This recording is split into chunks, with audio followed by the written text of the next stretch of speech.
Daily Sports para sa ating sports banter. Kasama natin live via Zoom si Bacolod Titans Thunderbolt standout Rose Almedrelejo para magbahagi ng updates tungkol sa kanyang volleyball career. Magandang umaga, Rose! Good morning! Good morning po.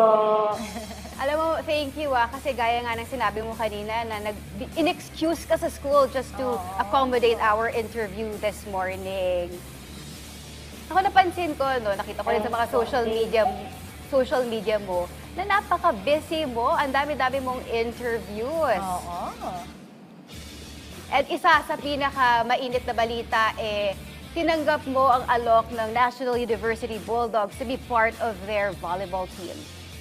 Bakit? Bakit NU? Yes po. Kasi po, I decided na mag-NU not only sa academics and money, also to pursue my passion as a volleyball player. But why decide National University Bulldogs? There are a lot of schools na na gustong itap yung serbisyo mo. Na-feel mo ba na this is the team for you? Po? Ang daming schools na nag-tap na gusto kong itap para maglaro para sa kanila. Bakit National University Bulldogs? Did you consult anybody na dapat dito ka sa NU maglaro? Hindi po, kasi dream school ko po yung NU. Tapos gusto ko po yung system nila pagdating sa volleyball. Sabi mo gusto mo yung system nila in terms of sa volleyball. Ano ba yung nakikita mong angat sa sistema nila in terms of volleyball? Kasi po, every month or year po, pumupunta sila sa labas para mag-training camp po. So, exposure po yun para sa mga kagaya kong atleta na minsan lang po makakalabas ng Pilipinas. Rose, you're still in senior high. Paano mo hina-handle itong fame na nakukuha mo na well-deserved mo dahil sa galing mo sa volleyball? Through focusing lang po sa sarili ko at kung ano pa dapat i-improve ko po sa pagiging volleyball player at sa academics po. Pero kailan mo ito na-discover na may talent ka pala sa volleyball? When we're playing in Palarong Pambansa 2023, doon ko po na-discover yung sarili ko kasi ako po yung pinakabata doon. So, sabi ko sa sarili ko na dapat mas ma-improve pa ako kasi not only na ako yung pinakabata, pero kailangan ko din mag-step up kasi hindi sa lahat, seniors lang yung lalaro. Rose, bukod sa'yo, isa sa mga tinapik ng National University Bulldog si Abigail Abajo. Ano yung naramdaman mo na pareho kayong pupunta or lilipat sa NU Bulldogs? And what do you think yung bibigay nyo for the National University Bulldog, knowing na this is definitely a champion team? Makakatulong po sa dagdag na ako po, masabi ko lang po sa NU community na i-maintain ko po yung pagiging champion nila sa UAAP. Nakausap mo na rin ba si Abigail? Is she also excited to be part of NU? Actually po, sinasabi niya sa akin na nape-pressure po siya, nahihiya po siya kasi nonchalant po yun, so hindi siya masyadong nag-uusap sa mga tao. Kami lang yung kinakausap niya, hindi din po siya mahilig mag-share ng problem niya or mag-chika-chika po.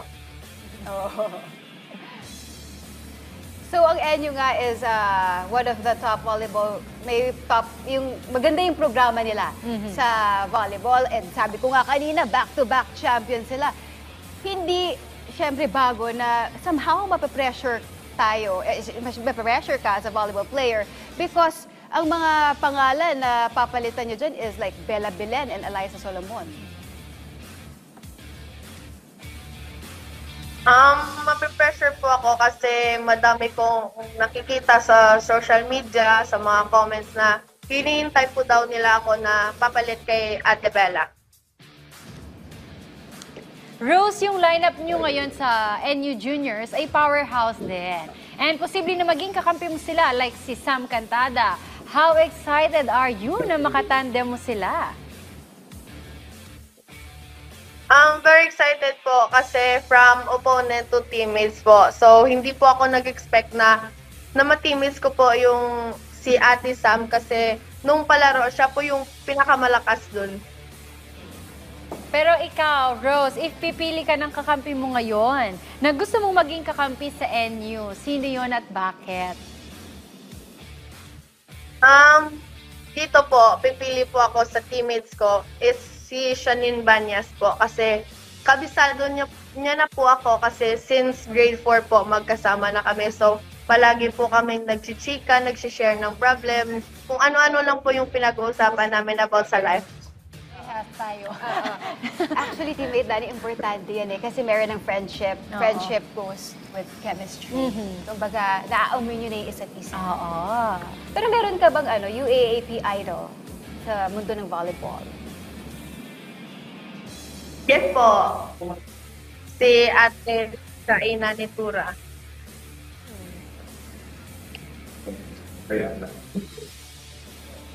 Rose, bakit? Bakit si Shaina? Kasi po, ang lakas niya po at ang humble niya pagdating sa loob ng volleyball court. Now, meron ka pang 2 years bago ka mag-graduate. What would you miss most about Taichung? Yung teammates ko po, kasi sila yung source ng energy ko kapag sad ako sa training or sa labas. Especially po, sina Brie, Lexa, Ed, Shanine, Jen Rose. Yung basta lahat sila pong teammates ko, mamimiss ko sila. Rose, si Brianna na-announce na committed na siya sa Ateneo. Anong naging reaction mo nung nalaman mo na Blue Eagle siya maglalaro? Masaya po para sa kanya kasi deserve niya po maging Blue Eagle. Rose, in the near future, magkakalaban na kayo sa court nila Brianna, nandyan din si Donna sa Ateneo. Pumasok na ba sa isip mo na tingin mo ready ka na bang maging rivals yung dati mong teammates? And gaya na nga ng naririnig ko sa'yo, very close yung relationship mo sa kanila? Pumasok po sa isip ko na hindi po ako ready kasi nasanay po ako na sila yung teammates ko. Pero sa ngayon, yung instinct ko na pag-abot ko sa college, iba na yung teammates ko, iba na yung system na lalaro namin sa loob ng court. But Rose, aside sa NU, napasama ka na rin sa lineup for Asian Youth Games. How is the training so far? Lalo't sa October na yun, malapit na. Actually po, hindi pa ako nag-start mag-training doon. Since nag-focus pa ako dito sa Nupsaya seasons namin. So, mag-start ako ng training doon noong September 29 po. Oh. September 29. So Rose, hindi mo pa kilala yung line-up mo na makakasama mo for the Asian Youth Games? Actually po, kilala ko na po sila kasi yung nagpalarong pamansa na kalaban namin, sila yung teammates ko na lalaro ng Philippine team po. Pero alam mo, partner, ito si Rose is best outside hitter sa palarong pambansa at Shakey's Girls Invitational. Pero para sa'yo, Rose, ano po ba yung skill set mo na kailangan mo pang i-improve coming into the big stage of NU Bulldogs? Siguro yung confidence ko at character sa loob ng court. Kasi minsan po, para bang naaano yung character ko kasi minsan yung coaches, yung teammates ko, parang hindi po sang-ayon sa mga ginagawa namin sa loob ng court. Parang hindi ba komportable kahit matagal na po kami nagsasama. Partner, nakita ko dito kay Rose talaga na very humble siya. Nakikita ko nun, masaya siya sa awards na-receive sa national level, but still she remains very humble. At yan ang gusto natin sa mga atleta, di ba? So, but then, ngayon na you still study, paano mo nga naman nababalanse ang iyong pagiging buhay estudyante at pagiging isang magaling na atleta?